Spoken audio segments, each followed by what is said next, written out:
ఏలూరు జిల్లా కాంవర్కోట ప్రభుత్వ పాఠశాలలో 10వ తరగతి చదివి ప్రథమ ద్వితీయ స్థానాలు పొందిన విద్యార్థులను సహాయ ఫౌండేషన్ ట్రస్ట్ ద్వారా ప్రోత్సహించే కార్యక్రమం నిర్వహించడం చాలా అభినందించదగ్గ విషయమని మండల విద్యాశాఖ అధికారి సుబ్బారావు అన్నారు.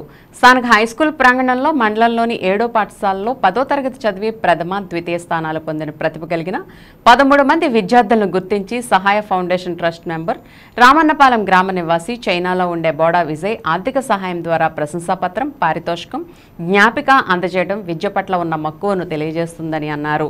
ఎంఈఓ ప్రశాంత్ కుమార్ మాట్లాడుతూ ప్రభుత్వ పాఠశాలలో ఉండే సౌకర్యాలను వినియోగించుకుని విద్యార్థులు బంగారు భౌతిక బాటలు వేసుకోవాలని కోరారు.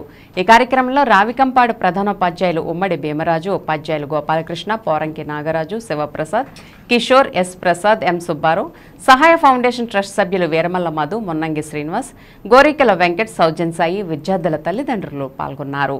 విద్యార్థుల తల్లిదండ్రులకు మా విద్యాశాఖ అధికారి సుబ్బారావు మాస్టర్కి, ప్రశాంత్ కుమార్ గారికి, అలాగే వీరరావు మాస్టర్కి, గోపాలకృష్ణ గారికి అందరికీ నమస్కారాలు తెలియజేస్తూ, నాకు గౌరవం కూడా ఉందని చెప్పిన దానిలో మా గవర్నమెంట్ పిల్లలు ఎక్కడో చోట గుర్తింపు రావాలి.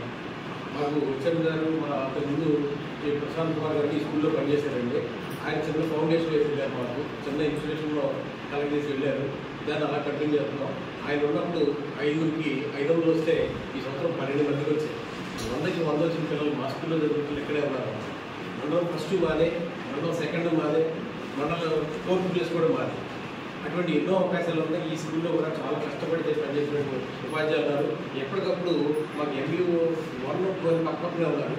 వాళ్ళిద్దరూ కూడా వచ్చి మాకు ఎప్పటికప్పుడు సలహాలు, ప్రతి వారంలో మా స్కూల్ విజిట్ చేయబోతున్నారు. ఎప్పటికప్పుడు వచ్చి ఇక్కడికి లోపం ఈ లోపం సరి చేసుకోండి అని ఎప్పటికప్పుడు సుబ్బారావు మాస్టర్ ఎంఈఓ గారు చెప్పడం వల్ల చాలా షైన్ అయ్యారు. దాన్ని మీరు అనుకుంటాం మేము వచ్చినప్పుడు, కానీ మేము మీకు తెలియకుండానే చాలా షైన్ అయిపోయాం. అలా ఒకదానికోటి ఆ చెప్తుంది సార్తో ఈసారి మనం మాట అనిపించుకోకూడదు అని మళ్ళీ ఇంకోటి అలా గత సంవత్సరం ఆయన మమ్మల్ని ఆహ్వానించడం జరిగింది. గత సంవత్సరం నుంచి మనం కాలేజీలో చేస్తాం. కానీ చాలా ఎంత స్థాయిలో నేను ఆనందపడ్డానంటే అంత స్థాయిలో ఆనందపడ్డాను. అంటే ఇక్కడ అంటే అప్రిషియేషన్ అనేది లేదా ప్రోత్సాహం అనేది అది రూపాయల్లో చూసుకుంటే లేదా సర్టిఫికేట్లో చూసుకుంటే కనుక అది ఎక్కువ కావచ్చు, తక్కువ కావచ్చు.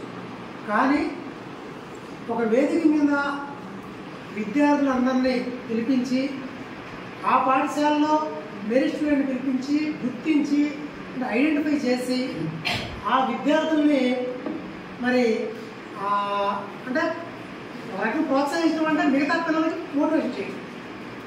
అంటే నెక్స్ట్ ఎవరైతే ఆ స్కూల్లో 9th క్లాస్ చదువుతూ ఉన్నారో ఈ స్కూల్ నుంచి గత సంవత్సరం 2 పిల్లలకి మరి సహాయ ఫౌండేషన్ ద్వారా సత్కరించడం జరిగింది.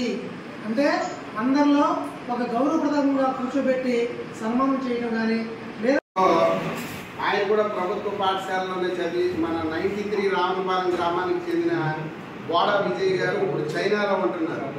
ఇటువంటి ఏదైతే ప్రభుత్వ పాఠశాలలో చదివి ఆయన విదేశాలకు వెళ్ళి అక్కడ చాలా ఉన్నత స్థాయిలో ఉంటూ ఉద్యోగాన్ని చేర్చుకుంటూ ఇక్కడ అందరినీ కూడా ఈ ప్రాంతంలో ఏదైనా సహాయ సహకారాలు కావాలంటే ఆయన అందజేస్తూ ఉంటాడు. అందులో ముఖ్యంగా ఈ చదువుకైతే ప్రత్యేకించి ఆయన చాలా ఇంట్రెస్ట్గా విజయ్ గారు సహాయ సహకారాలు అందజేస్తారు.